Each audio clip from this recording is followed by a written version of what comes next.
We've been talking a lot about police shootings in this country, and we have several more to go through, unfortunately. Or not exactly shootings, but we'll just say officer-involved deaths.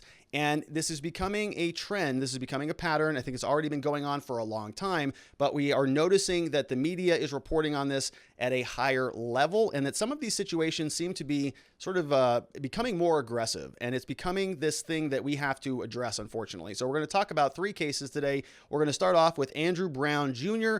Andrew Brown Jr., we've already talked about it previously. He's being represented, his family is being represented by Ben Crump, the same civil rights attorney who represented the Floyd family, got them a $27 million settlement. We talked about this earlier in the week, but there is a video apparently of multiple officers firing rounds into Mr. Andrew Brown Jr.'s vehicle, causing him to die. He's not with us anymore. This was a shooting. And the video has not been released. We talked about this when we covered it earlier in the week, that I think this is reprehensible. I think that, we talk about this on this show, accountability, transparency, so that we can get justice. We have to see what is going on behind the scenes so that we can prescribe some remedies for this. And too long, we've seen that police departments and governments cover up their misconduct. They cover up their malfeasance. They try to wipe everything and sweep it under the rug, and that is just not acceptable anymore. So we were very upset. I was critical about the fact that the police department was not releasing the video. They were allowing everybody else in society to generate and craft the narrative because they weren't being honest. And so you have to default against them in that situation. If they're not going to be transparent, they lose the argument. I think that's the end of the discussion there. And their justification for not releasing this information was all about the fact that, well, there's due process, we're doing our investigation, and in North Carolina, they need a judge to sign off on it. Many other states, this stuff just comes out, but in North Carolina, for some reason, they got to have a judge approve it before it gets out. Well, today, that bizarre judge, Judge Jeff Foster, denied it. Information is not coming out. Body camera footage is not coming out. Let's go in and see why that is. North Carolina judge on Wednesday rejected a bid to have body camera footage of the sheriff's deputies shooting Andrew Brown Jr. released to the public. They said the man's family, though, would be allowed to view it. Judge Jeff Foster said turning over the footage to news media could affect a potential trial of law enforcement officers who opened fire while serving a warrant on the 42-year-old black man in Elizabeth City, North Carolina. The release at this time, the judge said, would create a serious threat to the fair, impartial, and orderly administration of justice. Foster ruled from the bench confidentiality is necessary to protect either an active internal or criminal investigation or a potential internal or criminal investigation. So we don't even know if that has happened yet, right? We don't know if there is an active or potential criminal investigation. Foster ordered the sheriff to allow Brown's immediate family and lawyer to privately view the body camera footage from 4 deputies within the next 10 days. He ordered the sheriff to blur faces or name tags of the deputies involved prior to showing Brown's family. Judge said he'd revisit the issue in 30 to 45 days. Court will, in its discretion, judge said, consider at that time further release of the video based on the factors that they exist at the time. In many states, law enforcement footage, such as video shot from a dashboard of police cars or officers' body cameras, is considered to be public record, creating a defined, simple path for that to be publicly released. That's not the case in North Carolina, which requires a judge's order to allow the footage to see the sunshine. District Attorney Andrew Womble said Brown's car can be seen in footage moving backwards and then forward, each time making contact with the officers. Okay, so now we have some information. As it backs up, it does make contact with law enforcement officers. At this point, the car is stationary. There is no movement, and the officers are positioned around the car. The next movement of the car is forward. It is in the direction of law enforcement and makes contact with law enforcement. It is then and only then that you hear shots. So you see where this is going? The vehicle is a weapon. Cops are surrounding the vehicle, backs up, hits the cops, don't shoot, goes forward, hits the cops, then they shoot. The vehicle is a deadly weapon, and the vehicle is going to be considered to be that, I'm going to guess, in this case. You can see what the prosecution is already doing. Attorney Michael Tadyk, who is representing news media outlets, said there is absolute public interest in releasing the recordings. Of course there is. Petitioners are not here to indict or vindicate law enforcement. They're not here to indict or vindicate Mr. Brown. They are here in the interest of advocating for transparency in the hopes of aiding a national conversation we find ourselves in. County Attorney Michael Cox said the sheriff's office supports the release of the videos. Said disclosure will give the public some ability to understand what happened that day. We want to protect the independent investigations by the SBI as well as the FBI, said Cox, the county attorney. However, we do not believe the release of the footage will impede those inquiries in any way. So the government itself wants to release it. Why doesn't the judge? But Womble opposed the immediate release of the footage, supporting just a private showing to Brown's family. He said widespread dissemination would hurt the chances of seeking a fair and possible trial against the deputies. So a little bit different here, right? The government has the video here. In Floyd's case, there was bystander footage. This is a little bit different. Womble said you cannot swing a skunk in front of a group of people and ask them not to smell it. That is an interesting one. Don't swing a skunk in front of people and ask them not to smell it. I like that. Prosecutor promised to make a decision on possible charges in 30 days when he'd either release all recordings or hold them back for trial. H.P. Williams, representing law enforcement involved in the arrest, said his clients also oppose release of the footage. Of course they do. The officers are very distraught over what happened. They feel for the family of Andrew Brown, and they said, we believe the shooting was justified. So family wants it out. Sounds like Michael Cox, county attorney, supports it going out. Attorneys representing the police, they don't want it out. Of course they don't. This is the judge today. 5 body camera videos be disclosed to Khalil Farabee and his immediate family within 1 degree of kinship, and 1 attorney licensed to practice law in the state of North Carolina. That is disclosure. That the video be held from release for a period of no less than 30 days and no more than 45 days. And that will allow completion of any investigation being undertaken by the SBI and by the district attorney's office in this county. Number 3, that the state is to notify the court when such investigation is completed, and the court in its discretion will consider at that time further release of the video based on the factors as they exist at that time. The disclosure of the video shall occur within 10 days, and the Pasquotank County Sheriff's Department is ordered to blur or redact all facial and identifying features of the officers shown prior to disclosure. That means facial features, name tags, any identifying information of those officers prior to disclosure. So I'm going to guess it's pretty bad if they're not releasing this, if they're going through so much of this that the judge is not releasing it. They've got all of these different sort of deadlines in place. All of these different people reviewing it. It's probably not good. Even if the vehicle is technically a weapon, you know, at that point in time, you just go, all right, can you just get out of the way? Let the guy go. You know, you have to kill him right there. Can you chase him down and see if there's another alternative? I'm going to speculate that that's probably what this looks like, but we'll see because we don't have any video. We're going to talk about another one, though. This one is out of California, unfortunately. Police in Alameda, California, under fire for the death killing of Mario Gonzalez. The story over from the AP. This involves the Los Angeles Police Department. Hispanic man was pinned to the ground for more than 5 minutes in a video recorded arrest that unfolded as a jury in Minneapolis was deliberating in the Floyd case. Autopsy findings on the cause of death have not been released. Family of 26-year-old Mario Gonzalez blamed the police, accusing them on Tuesday of using excessive force and escalating what should have been a minor encounter with an unarmed man. Gerardo, his brother, said the police killed my brother in the same manner they killed George Floyd. In a statement, San Francisco Bay Area City said it is committed to full transparency. They're going to look into it. Death is under investigation by Alameda County Sheriff. They've hired an attorney to conduct an independent probe. 3 officers involved in the arrest are on paid leave. Gonzalez, the man who was killed, stopped breathing following a scuffle with police on the evening of April 19th at a park where officers had confronted him after receiving 911 calls. Said he appeared disoriented or drunk. Police statement said that Gonzalez had a medical emergency after officers tried to handcuff him. Arrest took place just hours after the jury in Chauvin's case began deliberating. In Alameda, a nearly hour-long video from the officers' 2 body-worn cameras were released late Tuesday, shows police seemingly talking to a dazed Gonzalez who struggles to answer questions. When Gonzalez doesn't produce any identification, the officers are seen on video trying to force his hands behind his back to handcuff him, but he resists. They take him to the ground. They repeatedly ask him for his full name and birth date. We're going to take care of you, okay? We're going to take care of you, one of the officers says on the video. I think you just had too much to drink, okay? That's all. Later, he adds, Mario, just please stop fighting us. Gonzalez, who weighed 250 pounds, is grunting, shouting. He lies on face down on wood chips while the officers restrain him. One officer puts an elbow on his neck and a knee on his shoulder, which is very curious. So is an elbow on the neck okay or not?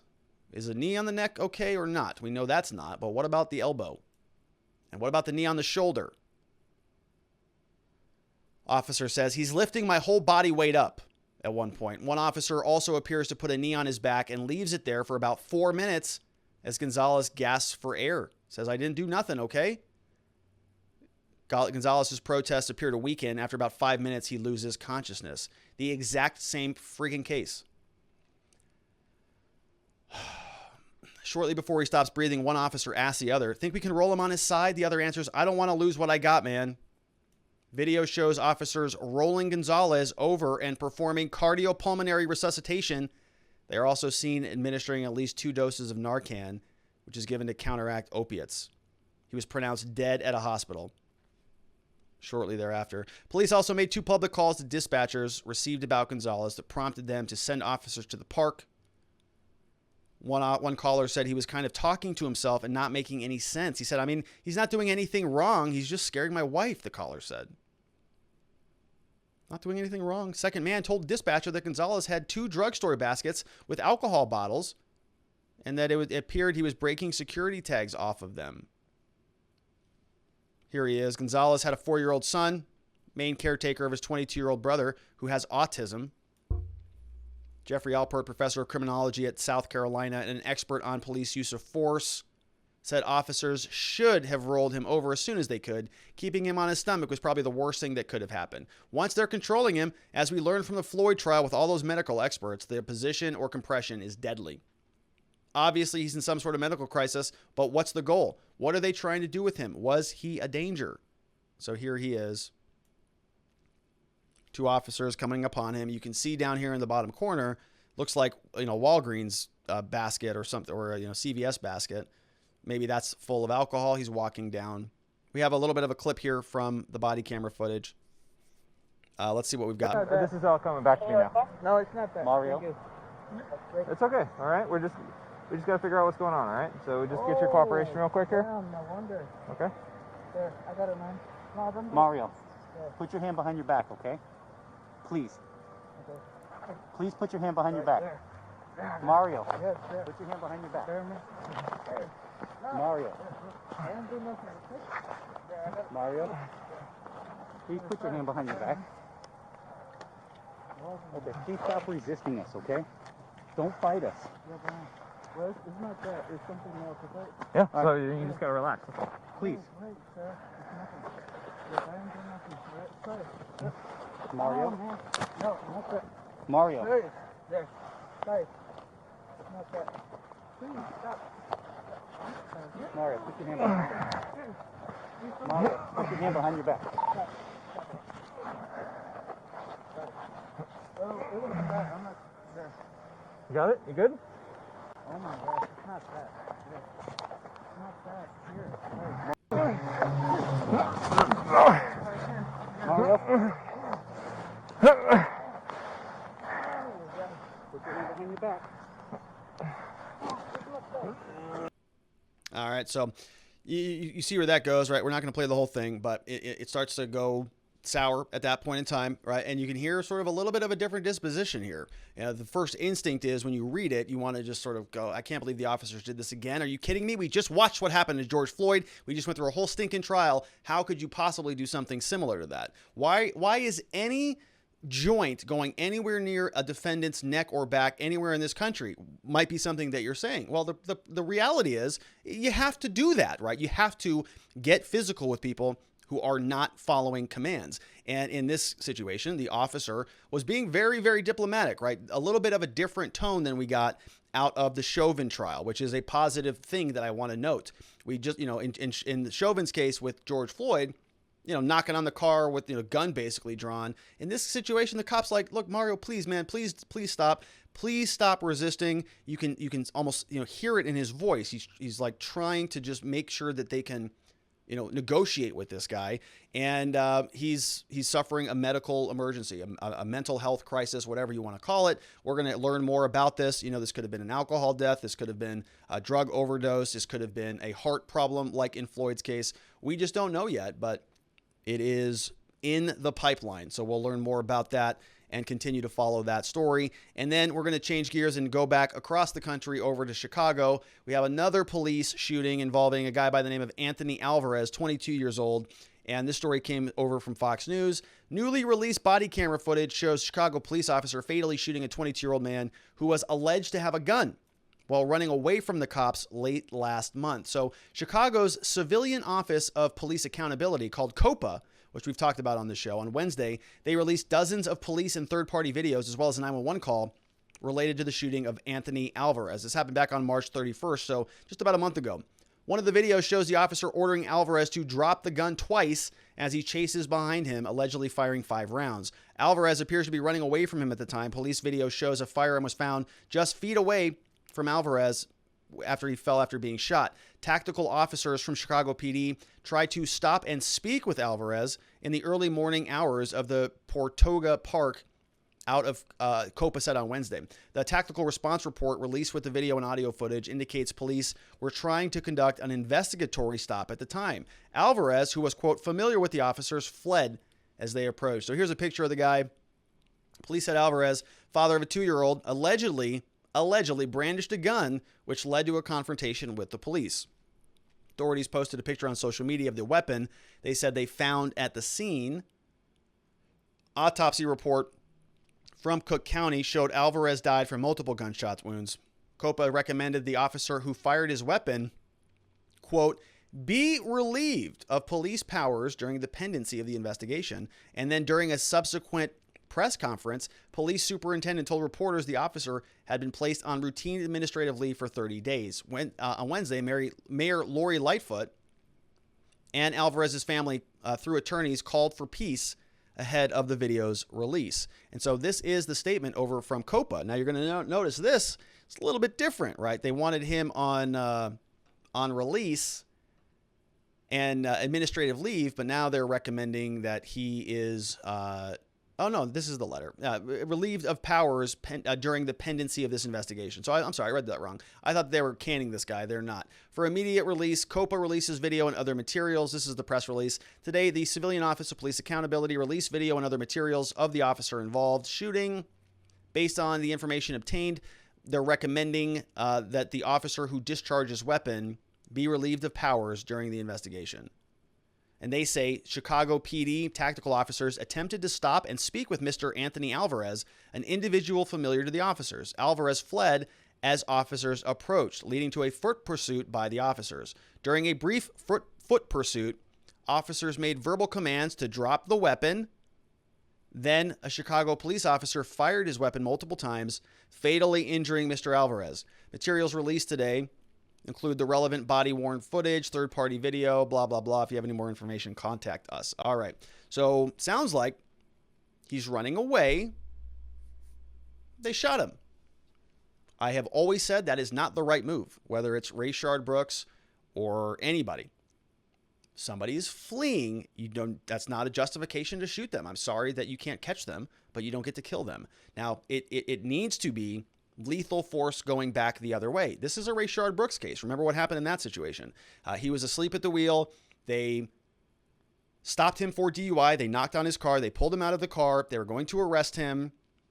Two officers, when they were maneuvering his hands behind his back, he broke free, grabbed one of their tasers, was running away, reached back. The taser had already been expended, so he couldn't shoot it.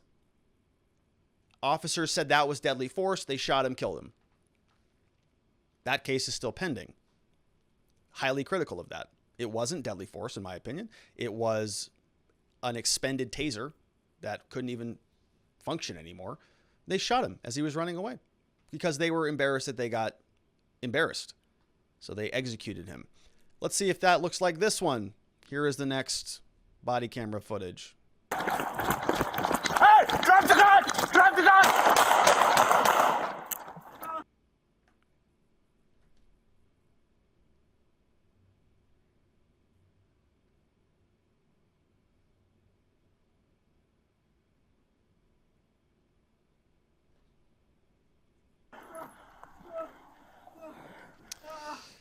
All right. Well, all right.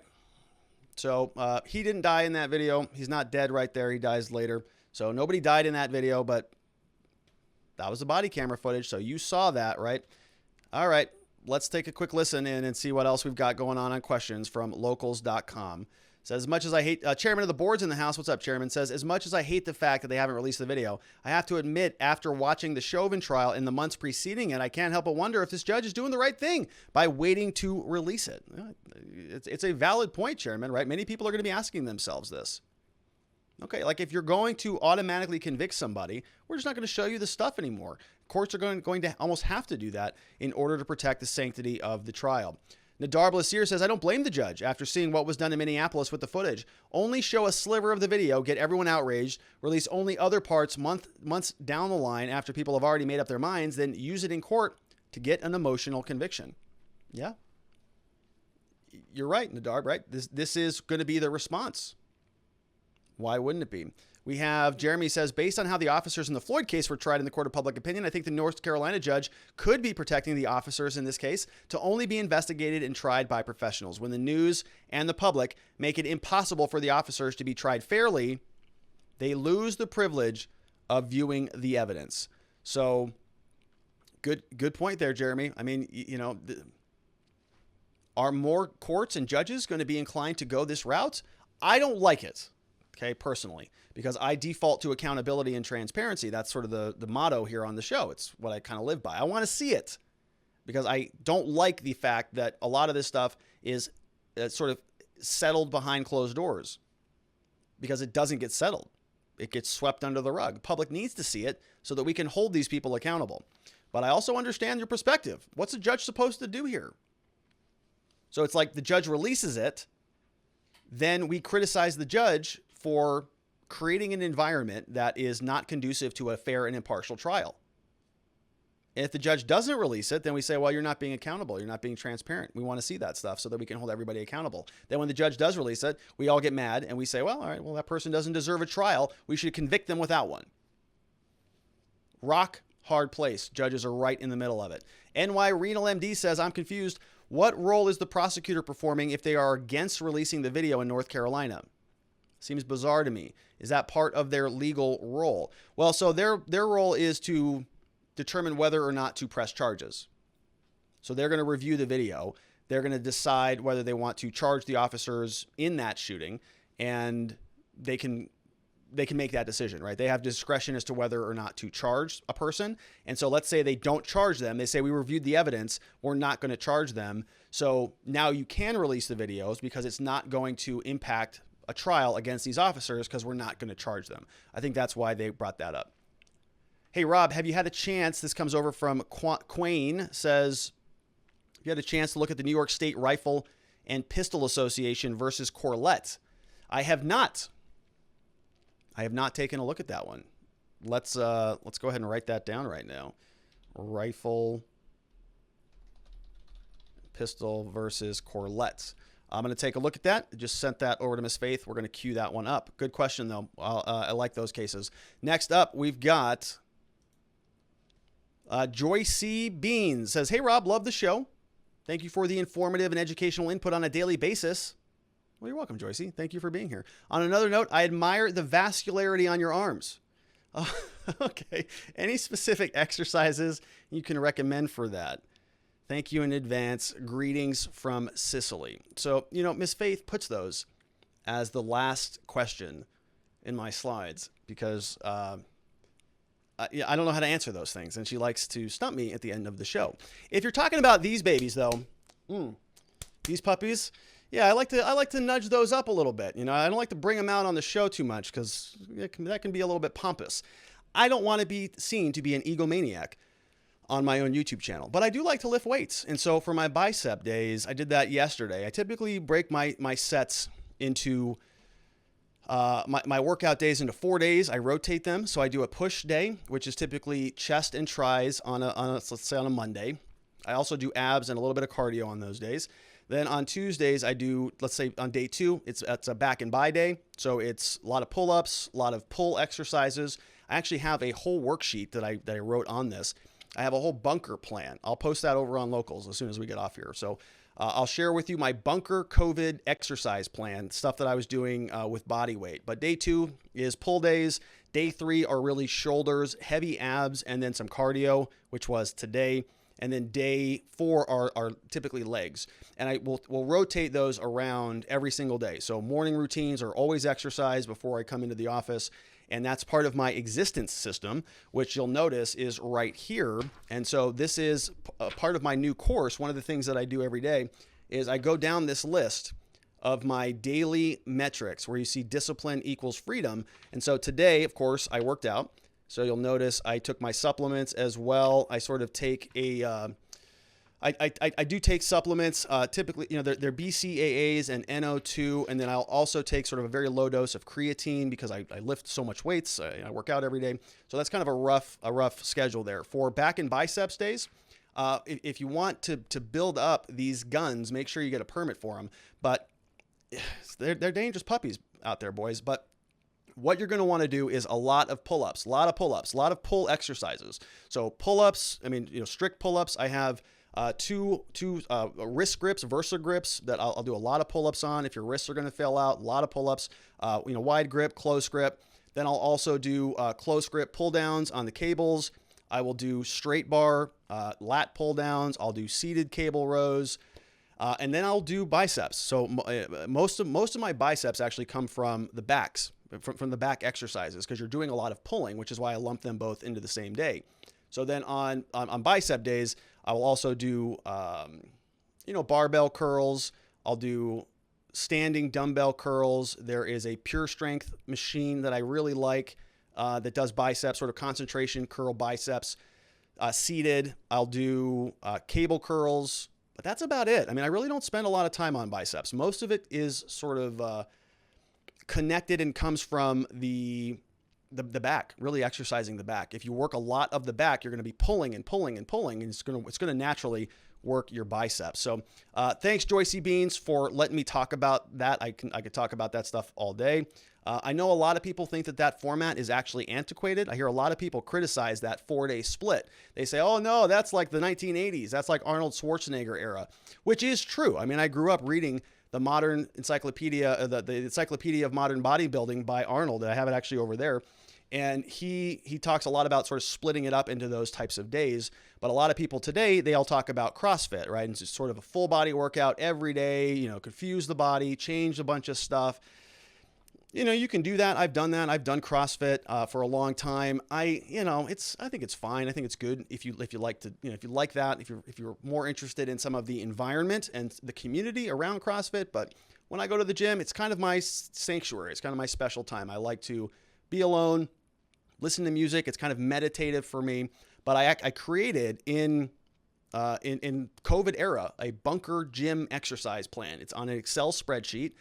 I'll give you forewarning on this. It is intense. It's a lot. It's too much. So I'm going to post this over on locals.com, and I'll actually add it to my existence systems course, which is this template. So you can go and get access to the course. I'll also throw in my exercise plan. Be forewarned. Do not do the plan as it says. Pick a couple exercises out of the different blocks. I explained my 4-day split. Pick a couple exercises out of the different blocks. Don't try to do all of the exercises in each block, because you won't be able to move the next day.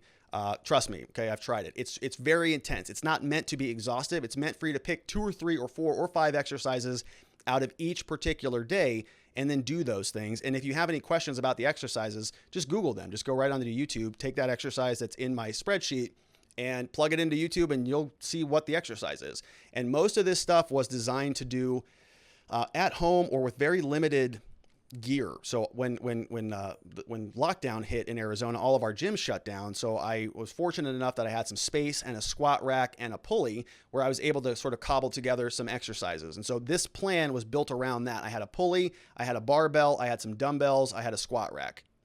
But that's it, not a full gym. So every exercise on there is for limited equipment, limited gear. So anyways, I'm going to post that. If you want to check that out, please do. Thanks for indulging me. Thanks for letting me, put these puppies on camera.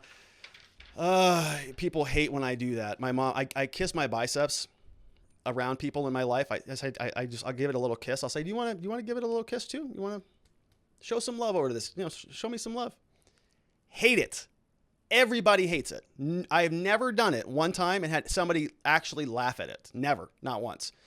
Everybody hates it. It's universally hated, which is why I'm not going to do it right now. But just picture me just kissing my bicep and making that face at you like, hey, huh? Hate it. Nobody likes it. So I'm not going to do it right now. But I do it in front of people in my life because why wouldn't I? So great questions. Of course, those all come over from watchingthewatchers.locals.com. These tremendous people signed up very recently. I want to give them a shout out. Sarah Fran Swan is in the house. We got Jen Sedge 29. Welcome to you. I Am Pure One is in the house at the Gold Standard. Joined up. Good to see you. High Desert's in the house. Welcome. Curious 101. Let's give these people some red arrows. Oh man, the mouse is not working right now.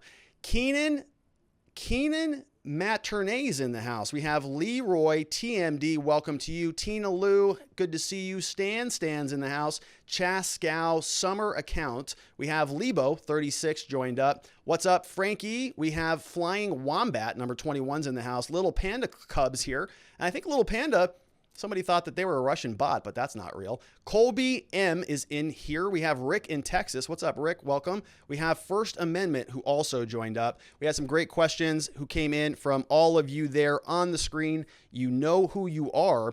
And I want to thank everybody on Locals who help us on a daily basis by posting great links, posting articles, posting comments over there.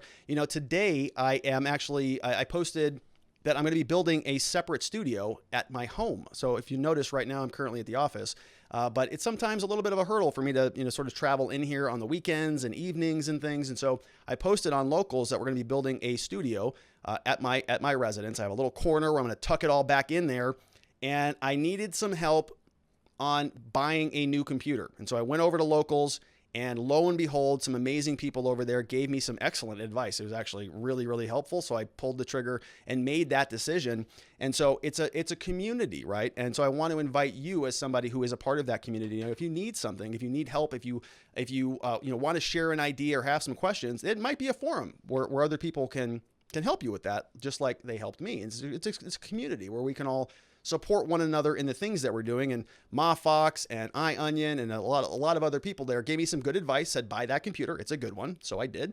And I'm going to get that set up. And I want to thank you for that, right? We're sort of helping each other in our endeavors. And I want to invite you to go be a part of that. It's at watchingthewatchers.locals.com. You can get some good stuff when you're over there, including my book. It's called Beginning to Winning. You can download a PDF if you're a member, and you can also buy it on Amazon if you're not. You can get a copy of all the slides that we just went through today. Those are available for your download. If you want to impeach any elected official, you got a template there. I mean, that's how amazing this little community is. You can download an impeachment party template. You can also get a promo code and the template for my existence systems document. If you want to sign up for the course, I walk you through this template. This is the one that I filled out for today. It's got my affirmations on here. It's got my freedom block, my brings energy block. I wrote down what I'm grateful for. So I have here, I'm grateful for, I had a coaching call with some people who are in my coaching program. I have a payment system on my websites working again. I'm very grateful for that. I got a new haircut today. I'm grateful for that because gratitude is the greatest vibrational energy and frequency in this universe. Do you know what you're gratitude for? Do you know what you're grateful for? Do you ask yourself that every day? If not, you might want to create a system like this called Existence Systems, a system for your existence. There's a promo code for that over on locals.com if you want to check it out, or if you just want to buy the course, it's at robertgruler.com. It is available for you so that you can create your own existence system that looks like this. And that's it for me, my friends. I want to thank you so much for being with us, being a part of the show today.